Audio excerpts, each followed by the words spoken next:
Bus అన్నారు కదా, so దీనివల్ల ఆర్టీసీకి అంటే నష్టం జరుగుతుందా, లాభం జరుగుతుందా? లాభమే జరుగుతుంది. లాభం ఏ విధంగా? ఇప్పుడు టికెట్ అయినా కూడా పేమెంట్ అయితే ఆర్టీసీకి గవర్నమెంట్ పే చేస్తుంది కదా. అంటే గవర్నమెంట్ ఎక్కడి నుంచి తీసుకొస్తుంది అమౌంట్? అమౌంట్ ఎక్కడ తీసుకొస్తుందంటే మాకేం తెలియదు. 350 కోట్లు అడ్వాన్స్ పే చేసింది ఆర్టీసీకి అని తెలుసు. 350 కోట్లు అడ్వాన్స్గా పే చేసి ఈ ఫ్రీ టికెట్ పెట్టినట్టు మరి. ఇదంతా భారం ప్రజల మీద పడదంటారా? అది పడుతుంది కావచ్చు, పడుతుంది ఎట్లయినా. ఇప్పుడు అది గమనిస్తలేరు కదా వాళ్ళు. అవును, అంటే సామాన్యంగా మీరు బస్సు దిగితే కనుక మీరు కూడా సామాన్య పౌరుడే కదా. సో అంటే నష్టం జరుగుతుంది అంటారా, లాభం జరుగుతుందా అని అడుగుతున్నా. అందుకని అంటే మళ్ళీ పెంచినప్పుడు తెలుస్తుంది సంగతి అనేది. పెంచినప్పుడు అంటే ఇక్కడ ఫ్రీ పెట్టేసి మిగతా వస్తువుల్లో ఎలాగైనా హైప్ చేసేస్తారంటారు. ఎట్లయినా పెంచుతారు. సో ప్రజల్ని ఎలా తీసుకెళ్తారు అంటే బస్సులో అంటే లిమిట్ క్రాస్ చేసి ఎక్కుతున్నారా? క్రాస్ చేసి ఎక్కుతాను మేడం. మరి క్రాస్ చేస్తే అక్కడ ప్రజలకి మరి అపాయం జరగదా? మీకైనా ఇప్పుడు మీకైనా కుటుంబం ఉంటది, ప్రజలకైనా కూడా ఇబ్బంది కదా. ఇబ్బంది అయితే జరుగుతుంది. వెహికల్ సరిపోతలేవు, మరి సరిపోతలేవు. వద్దన్నా కూడా వింటలేరు, ఎక్కుతారు పబ్లిక్. చెప్పినా వింటలేరు వాళ్ళు. మేము ఎక్కుతాం కదా, మీకెందుకని అడుగుతాను. నువ్వు పోయేది పోనీ, మేము ఎక్కుతాం, మేము చూసుకుంటాం. దీన్ని బట్టి గవర్నమెంట్ తీసుకున్న నిర్ణయం కరెక్ట్ కాదు అంటారు. మాకైతే ఇబ్బంది అవుతుంది మేడం. మీకు ఇబ్బంది అవుతుంది అంటే ప్రజలు ఎక్కువ ఎక్కుతున్నారు కాబట్టి, సో వాళ్ళకైనా ఇబ్బంది, మీ ప్రాణానికైనా ఇబ్బంది. పైన ఉంటాను తప్ప తక్కువనైతే ఉండలేదు. సో అట్లా అంటే మీకు ఇది ఇంతవరకు లిమిట్ అయిపోయింది, ఎక్కొద్దు అని చెప్తే కంప్లైంట్ ఇస్తారు మా సార్లకు. మళ్ళీ వాళ్ళు యాక్షన్ తీసుకుంటారు. మీకెందుకు, వాళ్ళే పట్టకపోతే వాళ్ళే ఊరుకుంటారు కదా అని. అప్పుడు పట్టకపోతే ఊరుకుంటారు కదా అంటే అందులో నా ప్రాణం కూడా ఉందని మీరు మాట్లాడలేదా? మేము ఏం మాట్లాడేటట్టు ఉంటుంది మేడం. ఏమన్నంటే మమ్మల్ని పనిష్మెంట్ అంటారు. Punishment, okay. సో నిన్న వీడియో ఒకటి చూసినట్లయితే ఆడవాళ్ళు జుట్లు పట్టుకొని కొట్టుకుంటున్నారు. అంటే ఇలాంటివన్నీ కూడా జరుగుతున్నాయి కదా, మరి దీనివల్ల జరుగుతాను. ఆపితే కూడా కోపడతాను. ఎందుకు ఆపుతాను, ఇంతమంది ఉన్నాక అంటారు.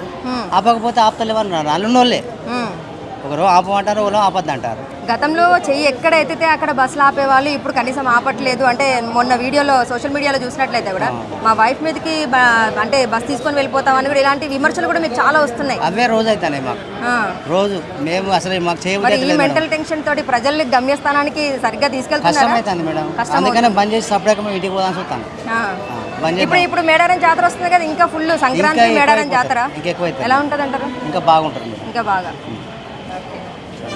సో ఇదండి, ప్రజలకే కాదు డ్రైవర్లకు కూడా చాలా ఇబ్బంది అవుతుంది. అసలు ప్రజలు చెప్పినా కూడా వినట్లేదు ఫ్రీ బస్ కోసం అని చెప్పేసి అంటే జనాలు ఎక్కువగా ఎక్కడం జరుగుతుంది. అంటే లిమిట్ని క్రాస్ చేసి ప్రజలు ఎక్కాల్సిన పరిస్థితి ఏర్పడుతుంది అని చెప్పేసి అక్కడ ఆవేదన వెలుబుచ్చుతున్నారు. డ్రైవర్స్ అయితే ఏంటి, కండక్టర్స్ అయితే ఏంటి, ప్రతి ఒక్కరు.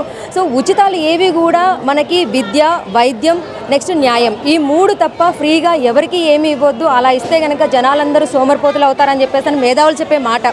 సో ఈ ఉచితాలు ఏవైతే ఉన్నాయో బిలో పావర్టీ, ఎవరైతే పేదవాళ్ళు ఉన్నారో, బడుగు బలహీన వర్గాలు ఉన్నారో వాళ్ళకి ఉచితాలు. అంటే వయోవృద్ధులకు కానీ, విద్యార్థులకు కానీ, లేదంటే కనుక ఇంకా వికలాంగులకు కానీ. సో ఇలాంటి వాళ్ళకి ఫ్రీ ఇస్తే పర్వాలేదు, కానీ గవర్నమెంట్ జాబ్స్ చేసుకునే వాళ్ళు కూడా, లక్షల్లో సంపాదించుకునే వాళ్ళు కూడా ఫ్రీ ఫ్రీ ఫ్రీ అని చెప్పేసి బస్సులు ఎక్కేసి అసలు కనీసం కూర్చోవడానికి స్థలం కూడా లేకుండా రద్దీగా వెళ్ళిపోతూ ఉన్నారన్నమాట. దానివల్ల ఎవరికి నష్టం? ప్రజలకే, మనకే కదా నష్టమయ్యేది. మరి ఈ విధంగా ఈ ఫ్రీ అనేది కాంగ్రెస్ ప్రభుత్వం రావడం కోసం ఈ 6 గ్యారంటీస్ పెట్టిందా, లేదు అంటే వాస్తవానికి ప్రజలకు న్యాయం జరగడం కోసమనే ఈ గ్యారంటీస్ అనేది పెట్టిందా? అది ఏంటి అనేది ఇంకా కొంతమందిని అడిగి తెలుసుకుందాం. అక్క, ఫ్రీ బస్ వెళ్తున్నారా? ఫ్రీ బస్ వెళ్తున్నాం. ఇప్పుడు ఎక్కడికి వెళ్తున్నారు? మేము కరీంనగర్ నుంచి వస్తాను, పాలకుర్తి పోతున్నా. కరీంనగర్ నుంచి వస్తున్నారా? అసలు రూపాయి కూడా లేదు కదా? లేదు. ఎలా ఉంది? ఎలా ఉన్నదంటే కష్టమే ఉన్నది. ఫ్రీ బస్ నౌకరు చేసేటోళ్ళు పెట్టిండు, ఏమిటి పెట్టిండు? అది ఏమో లిస్ట్ ఇవ్వాలట, అన్నిటికీ లిస్ట్ ఇవ్వాలంటే పాలకుర్తి. ఆధార్ కార్డు ఒకటే కదా? ఆధార్ కార్డు ఒకటే అడిగిండు, కానీ అందరికీ ఏమో కావాలని పెట్టిండు, 6 పథకాలని పెట్టిండు. ఎక్కడోళ్ళు అక్కడ పోయి రాపించుకోవాలంటే పాలకుర్తి పోతాను మేము కరీంనగర్ నుంచి. అంటే ఇప్పుడు ఆధార్ కార్డు ఫోన్లో చూపిస్తే సరిపోతుందా? కంపల్సరీ ఆధార్ కార్డు మీతో పాటు తీసుకొని వెళ్ళాలా? ఆధార్ కార్డు మాతో తీసుకొని పోయి అక్కడ అన్ని మనకి ఉన్నాయి లేని అన్నీ రాసి పెట్టాలట. గ్యాస్ కొరకు, రైతు భూమి. పిల్లలు ఉన్నారు అక్క నీకు? ఉన్నారు, 3 బిడ్డలే నాకు. 3 బిడ్డలు. ఎక్కడ చదువుతున్నారు? పెళ్ళిళ్ళు అయినాయి, అయిపోయి 2 అయినాయి. కరీంనగర్ ఉంటాం, అందరం కరీంనగర్లో ఉంటారు. ఫ్రీ బస్సులు అంటే ఎక్కించాల్సిన కంటే ఎక్కువ మంది ఎక్కుతున్నారా, లేకపోతే ఏంటి? ఎక్కువ ఎక్కుతాను. మేము కూడా ఫ్రీ పెట్టిండని హైదరాబాద్ పోయి చూసి వచ్చినాం. అన్ని 10 మంది పోయి చూసి వచ్చినాం. దీనివల్ల మంచి జరుగుతుంది అనుకుంటున్నారు అందరికి? మంచి అమ్మ, నౌకరు చేసేటోళ్ళకు ఫ్రీ అని పెట్టిండు. వ్యవసాయం పని చేసుకునేటోళ్ళకు, నాట్లయ్యేటోళ్ళకు రోజు ఫ్రీ బస్ అని తిరగబోం కదా, నౌకరీ చేసేటోళ్ళకే సుఖం. ఫ్రీ బస్సులో వేటోళ్ళకి ఛార్జ్ లేకుండా వాళ్ళకి సుఖం. మాకేమున్నదమ్మా కూలి పని చేసుకునేటోళ్ళకు. ఫ్రీ బస్ అనేది అసలు మంచిదేనా సార్? మంచిది అంటే గవర్నమెంట్ ఎన్నో ఫ్రీ ఇస్తున్నది, అందులో ఇది ఒకటి.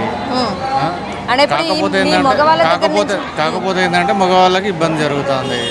రెండోది ఏంటంటే ఎంప్లాయీస్ ఉన్నారు, మగవాళ్ళు ఎంప్లాయీస్ ఉన్నారు, ఆడోళ్ళు ఎంప్లాయీస్ ఉన్నారు. ఆడోళ్ళు ఎంప్లాయీస్ ఉన్న వాళ్ళు తీసేస్తే బెటర్. కొన్ని వెరిఫికేషన్ చేసి సపరేట్ ఒక కార్డ్ అని మినిమం అంటే ఏంటంటే వైట్ రేషన్ కార్డు ఉన్న వాళ్ళక, లేదు అంటే బిలో పావర్టీ ఉన్న వాళ్ళక ఒకటి వాళ్ళకి ఇస్తే బెటర్ ఒకటి. రెండోది ఏంటంటే మినిమము ఇంత పేరు ఉంటేనే ఫ్రీగా ఇస్తే బాగుంటుంది. ఈ 20 రూపీస్ లోపు ఉంటే ఆటో వాళ్ళకి ఇబ్బందులు అవుతాయి. ఒక 50 అబవ్ పైన ఉంటే ఒక హాఫ్ రేట్ అన్న చేసి ఇవ్వడం వల్ల బెనిఫిట్ అయ్యే అవకాశం ఉంటుంది. హాఫ్ రేట్ పెడితే బెనిఫిట్ అయ్యే అవకాశం ఉంటుంది. రాష్ట్ర ఆర్థిక పరిస్థితుల ప్రకారం కూడా జర కొద్దిగా బెనిఫిట్ అయ్యే అవకాశం ఉంటుంది. అమ్మ నువ్వు చెప్పమ్మా. నా కొడుకు చెప్పింది ఇంకే కొడుకేనా? Okay okay. వేస్ట్ ఇది పెట్టు వేస్ట్ వేస్ట్ అంటావు. వేస్ట్ బస్సులో వేస్ట్. ఆడోళ్ళకి ఏమి ఇస్తాడు, ఇక పింఛన్లు ఇస్తాడు. ఈ ఫ్రీ బస్ వల్ల లాభమా నష్టమా? నష్టమే ఎక్కువ ఉంది మేడం, నష్టమే ఎక్కువ ఉంది. నష్టమే ఎక్కువ ఉంది. ఇక ఇబ్బంది పడుతున్నారు ఎక్కిన వాళ్ళకి. మహిళలు చాలా మంది ఎక్కి మగవాళ్ళకి సీట్లు లేకుండా చేస్తారు. ఎన్ని అంటే మహిళలు చాలా మంది ఎక్కి మగవాళ్ళకి లేకుండా చేస్తున్నారంట. ఆ కోవలు అయితే మీ భార్యకో లేకపోతే మీ చెల్లికో మీ అక్కకో కూడా లేదు ఇట్లా. మరి అమ్మ ఎక్కినప్పుడు ఇప్పుడు బాగా ఫ్రీ అయ్యే వరకు ఎక్కువ వస్తారు జనం. ఇన్నాళ్ళు అయితే ఇట్లా ఎక్కలేక మరి ఇప్పుడు ఎందుకు ఎక్కుతారు అట్లా? దేనికైనా ఏ చిన్న వాస్తు పనికైనా మహిళలే పోతారు. ఇక అవసరం అలాంటిది అయిపోయింది. సో నష్టమే ఎక్కువ ఉంది అని అంటారు. సో మీ పిల్లలు ఎక్కడ చదువుకుంటున్నారు? ఇక్కడే చదువుతుంది. ఇక్కడే చదువుకుంటారు. మీ మేడం ఎక్కారా బస్సు? మేడం ఎక్కడ నేనే వచ్చిన. అవునా? సో ఎందుకంటే ఫ్రీ వద్దు ఎక్కొద్దు అని మీరు చెప్పారా లేకపోతే ఏంటి?